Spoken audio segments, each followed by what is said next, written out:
Well, this lecture that we are going to study today is part, as you can see, of the phase B of the self-knowledge course. Right now, we are studying the 25 lectures that composes the phase B of this free self-knowledge course. If you haven't studied the phase A lectures, I invite you to look for them here recorded in the videos in the video section of this page.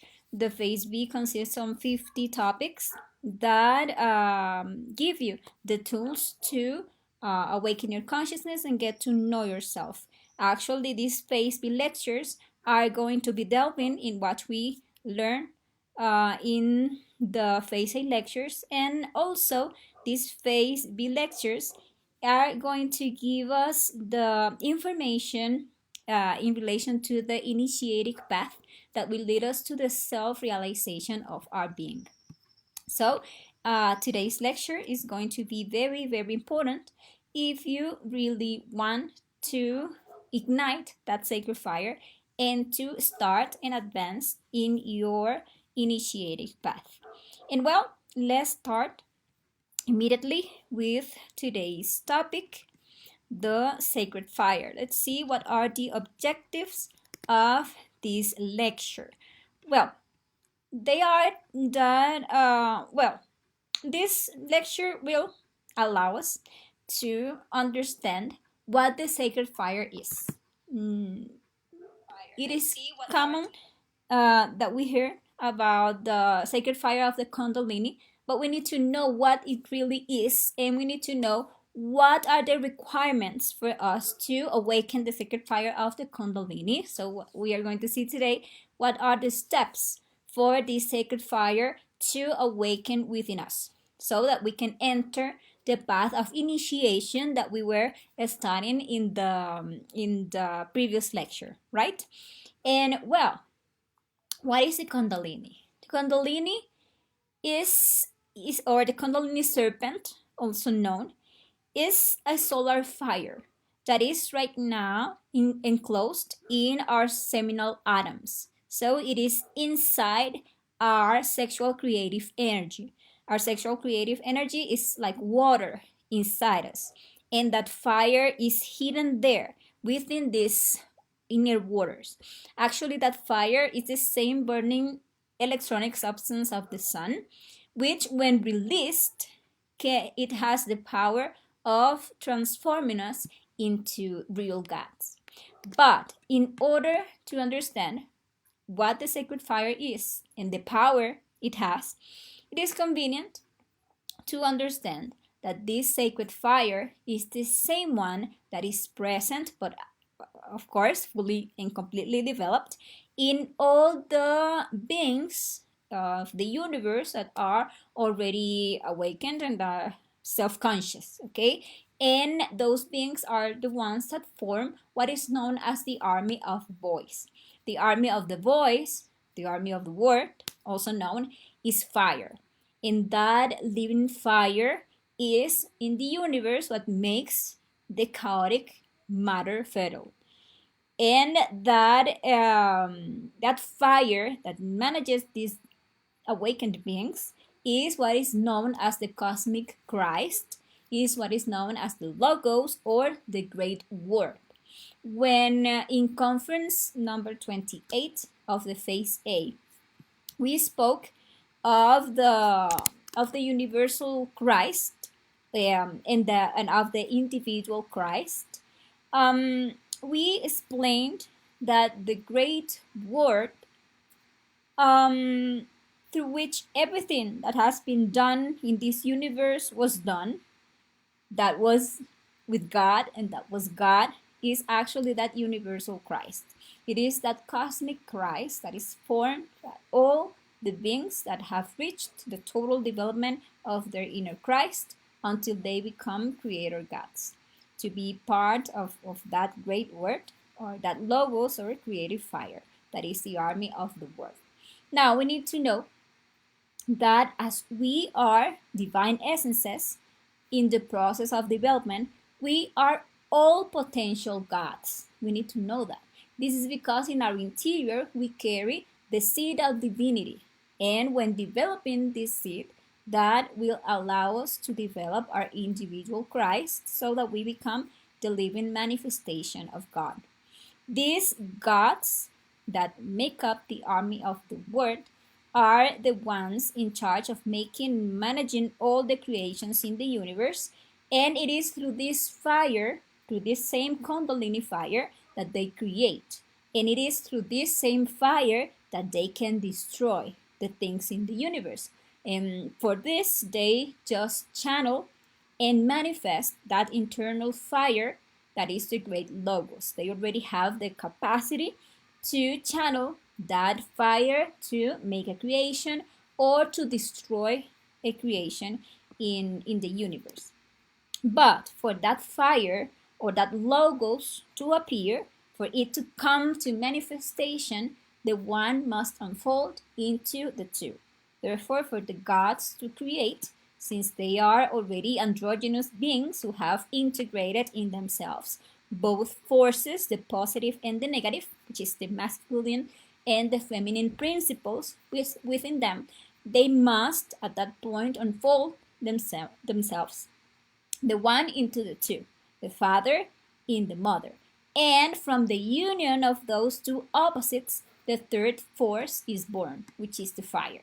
And that fire is the Logos, is the Christ, is the Word that makes possible the existence of the universe in the dawn of any creation. The fire is what it is what it has been.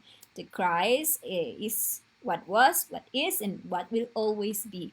Fire is the life that resides in all things, and it is what gives life to all things. Okay, so there, if you reflect on this, you can start understanding what is the Kundalini and what is the power of the Kundalini and how it is present in everything that was created in this universe.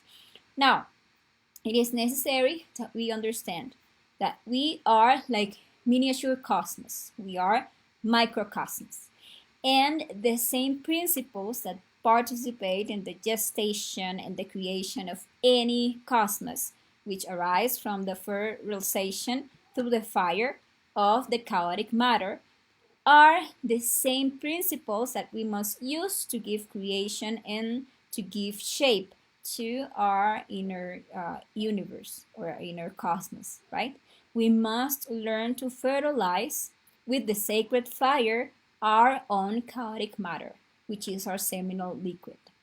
The chaos of the universe, as you can see here, resides right now in our seminal system. And just as God had to fertilize the waters of the chaos to create the universe, we must do exactly the same. We must fertilize our inner waters, or the waters of our own chaos, to make our inner universe emerge. And right now, our inner water, which is our sexual energy, is contaminated, is polluted, and it is in total chaos. And all our inner fire is trapped right now in each of our psychological defects. So we must learn to first rescue our fire that is trapped in our desires or psychological defects. And we must learn to clean our inner waters, which is our mercury. Let's remember when in topic 5 of Phase B, we talked about alchemy. And we talked about the 3 fundamental alchemical components of the Greek work. In that lecture, we were talking about the sulfur, the mercury, and the salt, and how that alchemical mixture of these 3 basic components had to occur within us so that we could achieve that maximum alchemical work, which is the transformation of the lead of our personality into the gold of our spirit. And if we learn to fertilize our spermatic chaos with the Kundalini fire, then the intimate Christ will arise from there, which is the golden child of the sexual alchemy. We must know that the lighting in us of the sacred fire of the Kundalini will actually consist of 3 steps, which has all to do with alchemy, because are with these 3 steps through which we will obtain and we are going to purify those 3 alchemical components so that we can with them give life to the sacred fire of the Kundalini. For example, let's remember that in alchemy, Mercury refers to the waters, and in us it is the sexual creative energy. And all the power of the Kundalini is actually there, is found in our seed, in our sexual creative energy. The Kundalini actually is the fire of the semen. The fire has its habitat there in our inner water. And what happens if we spill those waters, if we spill our sexual energy, our semen, we also spill the fire and we always remain then in darkness. That is why chastity is the foundation of the great work. If we want to transmute our sexual forces, we must first be chaste. And what is being chaste is learn not to spill a single drop of our semen. Learning to go to the practice of suprasex with a partner of the opposite sex in fidelity, chastity, and love. That is, joining sexually our partner, right? But to make that sexual energy ascend through our spine, not to never reach orgasm and ejaculation, okay? We must work on reflective meditation and also in the practice of the psychological death from moment to moment to eliminate all those details of lust that lead us to fornication. That is to spill our sexual energy through orgasm and ejaculation. We must come to understand all those defects. We must study all the times we have fornicated and how, see all the details of these defects and eliminate them from our emotion, from our mind, from our sexual part, from our actions. This so that we can go to the practice of suprasex, having control over our sexual desire, so that we never reach the point of spilling our sexual creative energy, reaching orgasm and ejaculation, but that we can always succeed in channeling that energy inward and upward through our spine. That actually is to be chaste. And well, we must also be practicing psychological death at every moment to achieve the right feeling, the right thinking, the right speaking, and the right action, right? And that way we're going to balance our inner centers, and that will allow us to purify our internal waters, which is our energy, transforming our Mercury from black to white, then from white to yellow, and then from yellow to red, as we studied in the 5th lecture of this phase B. And well, that is the Mercury, the waters, our sexual energy. Now, the second alchemical element is sulfur. In alchemy, sulfur is already the sacred fire that must fertilize the mercury, and the Kundalini is, as I told you, the fire of the semen, and that fire is the product of the psychological death. Is what we will obtain when we practice psychological death, because currently all our fire, all our inner soul is caught in desire, and desire is the selfishness. In order for that superior fire of consciousness to emerge, we must learn to deny our egoic desires. And we do so by practicing psychological death, by self-observing ourselves from moment to moment, by judging each one of the psychological selves that continually manifest in us, leading us to desire, to think, to feel, to speak, to act in a wrong way, and leading us to constantly misuse our energy. We must eliminate all those psychological defects by begging our particular divine mother for their elimination, right? As soon as we discover any of those defects acting in us, thinking, feeling, reacting, making us desire, we must be begging our divine particular mother to eliminate these defects. And in that way, we are going to be rescuing all those trapped essences or sparks of consciousness. And that essences are actually that, the inner sulfur, which is the fire that purifies all things and that can transmute all things into a perfection. So we must reduce all the elements to the raw material, which is that pure essence, by dissolving the ego, in order to later go to sexual practice and transmute those liberated essences once we mix them with the mercury in the sexual practice. So that is the sulfur. And the third alchemical element is salt. And in alchemy, salt is that element that acts as that acts over the sulfur and the mercury, coagulating them and fixing them. So salt is represented in the material works.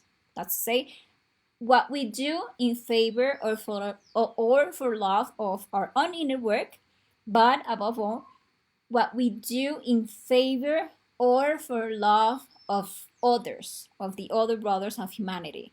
That way is how we get this inner salt, okay? When we share the knowledge so that humanity can awaken their consciousness, okay?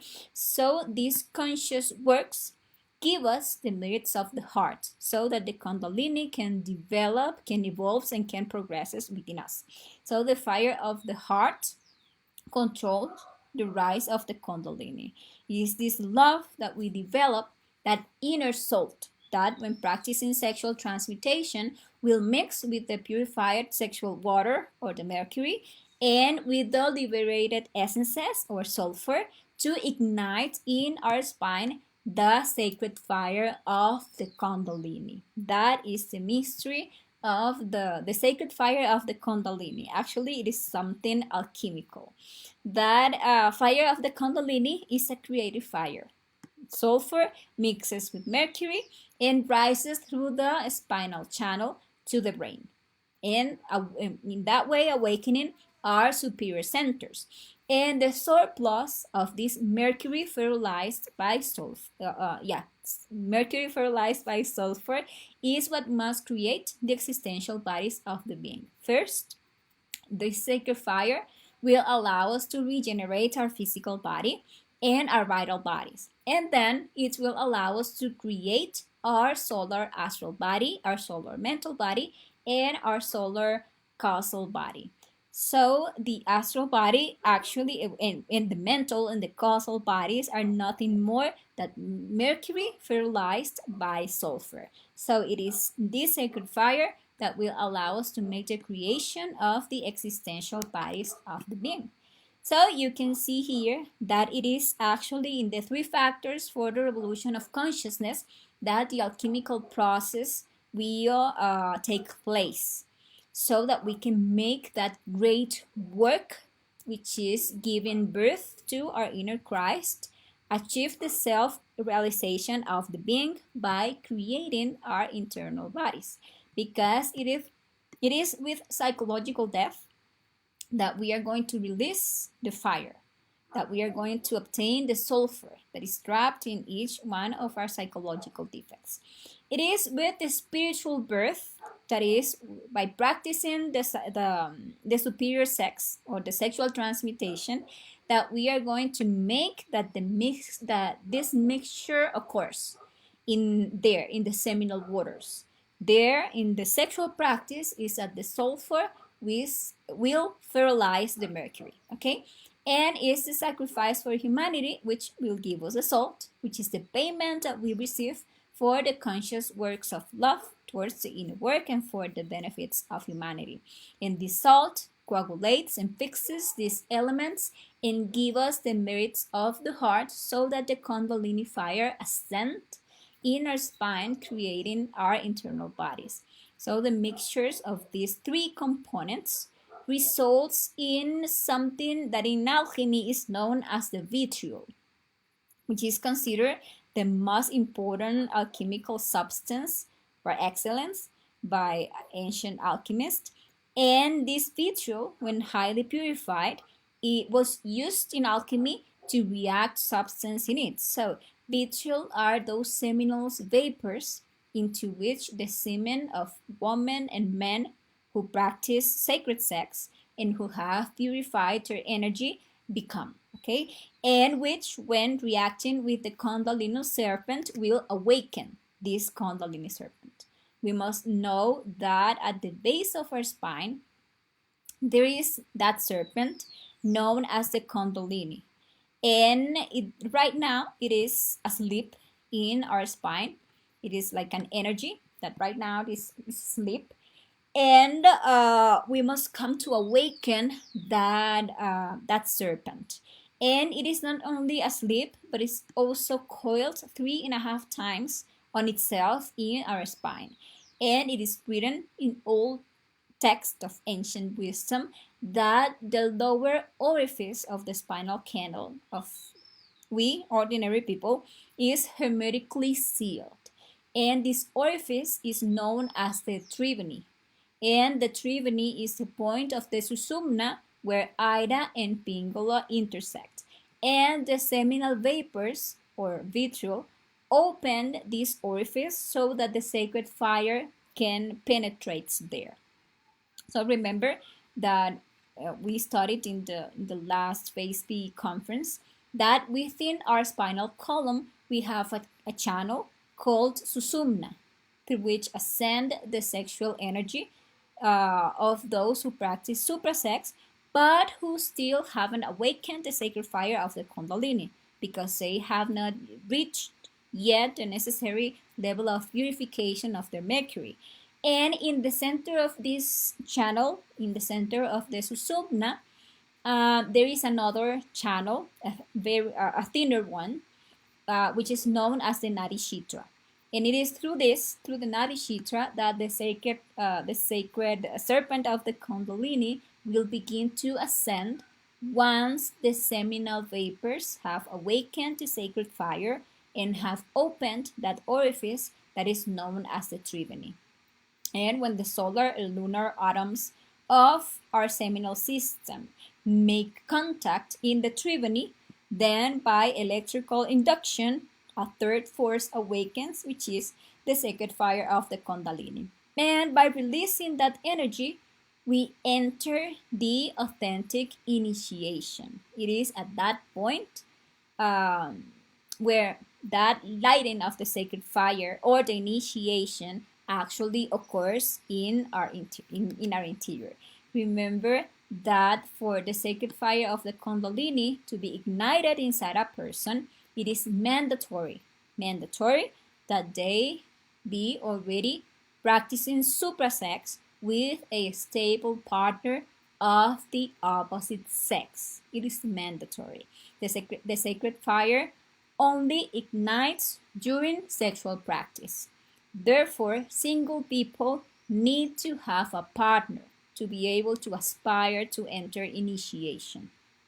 Actually, in the previous conference, we talked about the whole process of initiation and about the trials that we must go through to reach and advance in each initiation.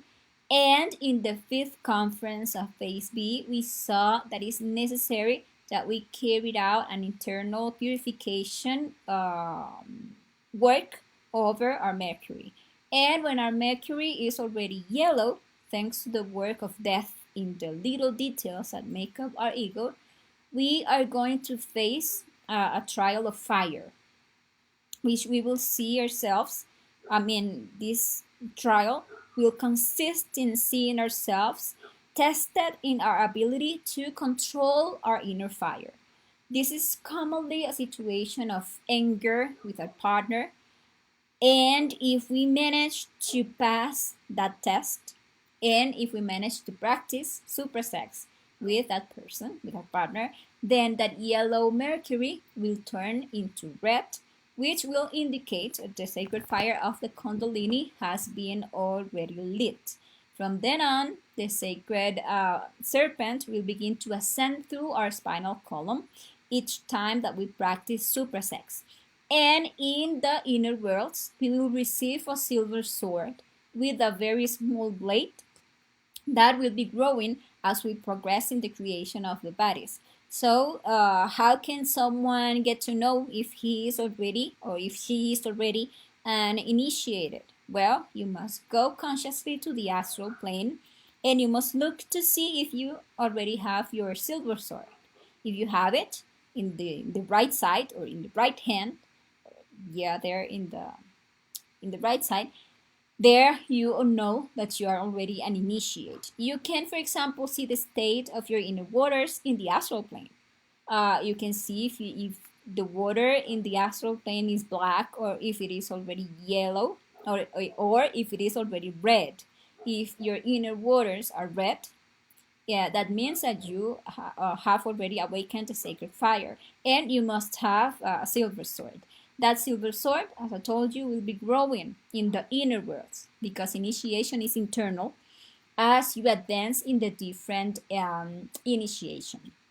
And actually, when we already enter the path of initiation, we already enter the work on the first mountain, and that after we light a sacred fire, and then from then on, each time that we transmute our sexual energy with a partner, it will condense in our spinal cord, first in the 33 vertebra of the physical and the vital bodies, regenerating them, and later creating the astral, mental, and causal bodies. We will start this path as we advance in this, only thanks to the practice of those three factors: to be born, to die, and to sacrifice.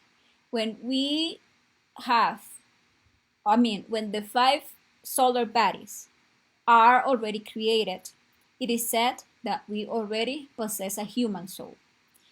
And at that point, when we have created the causal body, when faced in front of the decision of the path, if we take this direct path, we will have the right to join our Buddhic body, which is our divine soul, to then achieve the perfect matrimony.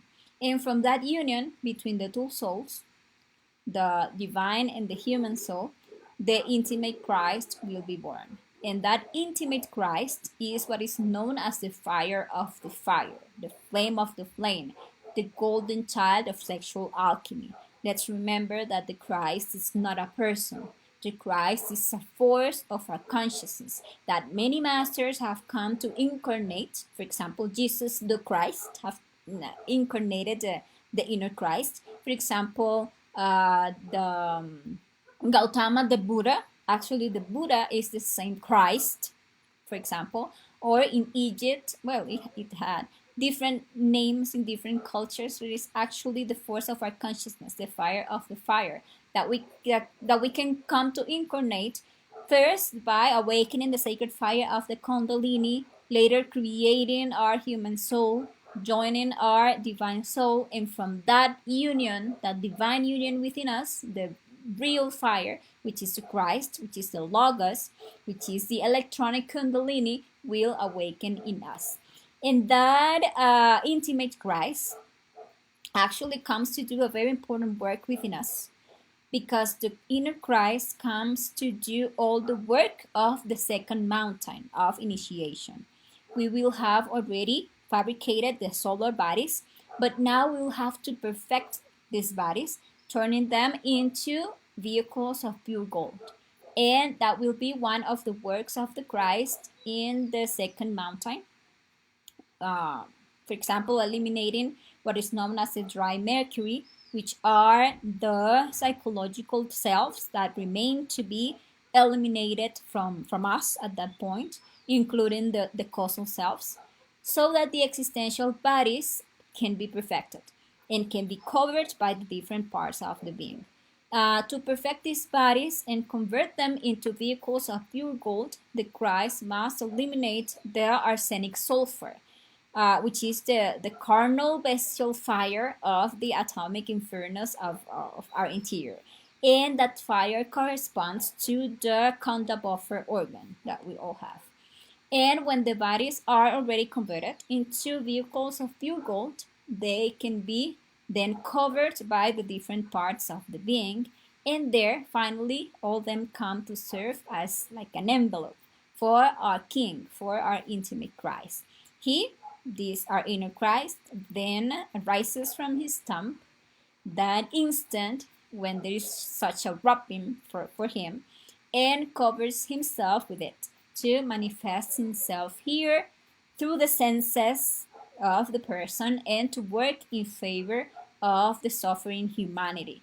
Actually, that is what happened with all those great masters, and it's something that can happen to us if we really do this work. This is how the Lord, the Christ, comes to life. This is the secret. This is how the Christ incarnates in a person. Up to that moment, it was a force that developed in the heart of man, but already at that point, finishing the second mountain of initiation, the intimate Christ will emerge into existence. He is the magnesium of alchemy.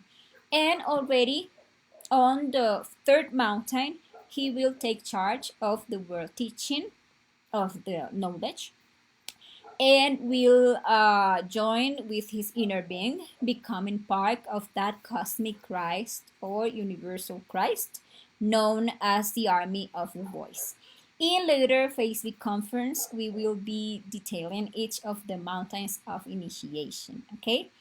And well, something to keep in mind before finishing with this lecture is that temptation is fire and triumph over temptation is light. So the alchemist has to wrest fire from the devil. He has to wrest that immaculate whiteness from where? From darkness. So the alchemist, and all of us are called to be alchemists, to practice sexual alchemy, must practice sexual magic so that this black stone shines with fire and then becomes white, immaculate and pure. But he who, after working with the Kundalini, continues to spill the sexual energy, continues to spill the semen again, that is to have constant sexual falls, because he doesn't make a constant and conscious effort to achieve perfect chastity, inevitably fails in this work. Because with each sexual fall, that is, every time that you go to practice supersex and you reach the point of orgasm and ejaculation, well, actually the Kundalini will descend one or more vertebrae depending on the magnitude of the fault. And that is why we must fight until we achieve perfect chastity. And well, some observations to take into account before finishing the lecture are that this sacred fire or erotic flame will never ascend through the spinal canal of couples united by mere personal convenience. The rise of the holy flame in the dorsal spine of the adulterous man and woman would be impossible. That is why it is important to develop love and to develop fidelity. It would never raise the fire of the sexual delights in the spine of those who betray their inner guru, their inner God, their inner being. Sexual fire would never rise through the marrow of drunks, effeminates, lesbians, drug addicts, murderers, thieves, liars, slanderers, exploiters, greedy, blasphemous, sacrilegious, etc., etc. That is why we must be working on ourselves. We must be purifying ourselves. We must be eliminating our psychological defects, okay? And we must take all these points into account.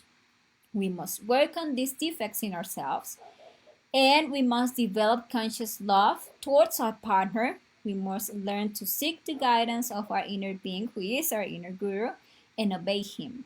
And if we really want to advance on the path of initiation, we must be constantly be practicing the 3 factors for the revolution of consciousness. And well, people, this has been today's topic, the sacred fire. Remember that if at any point you have any question in relation to this topic, please leave us our questions and we will be gladly solving all your concerns. And I want to invite you to our next conference, a very, very interesting topic in which we will talk about baptism. And we will know what baptism is really about and what is the true baptism. Okay, so don't miss that very interesting conference. And well, thank you very much for joining this lecture. And remember to join us in the next lecture. And if you want to be part of our WhatsApp group, where we are going to also share written material on this and every topic of the self-knowledge course, in the description of this video, you can find a link to join our groups. And well, thank you very much and have a great rest of the day. Bye-bye.